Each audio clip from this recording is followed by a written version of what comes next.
Welcome to my channel. In this video, we will install and set up Claude AI on Windows 10. So let's start. First, go to Chrome. Here, search for Claude Desktop. Hit enter. Go to this first link. Here, click on Download for Windows. So now you can see Claude Setup is downloaded. So go to this Show in folder. Right click on this. Open it. Now you can see it is downloading Claude. So it is 210 MB. So it will take some time. So we will wait.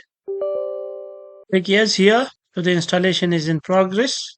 So now our Claude is launched. So click on this get started. Now you can create an account with this Google account and you can create it with your email. So I'll go to this continue with Google. It is the easy one. It will open Chrome and try to log in with your Google account. Click your Google account, I mean Gmail. I have two-factor authentication on, so it has sent a notification to my phone.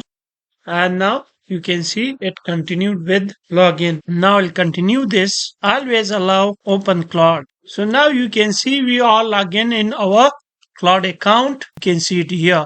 You can see these chats. I have already chat with it. So that is why it is in my recent chats. So now I can ask it here anything. Hi, how can I help you today? So in this way you can install and set up Claude on Windows 10. So that's all. Please like, subscribe and comment. Thank you.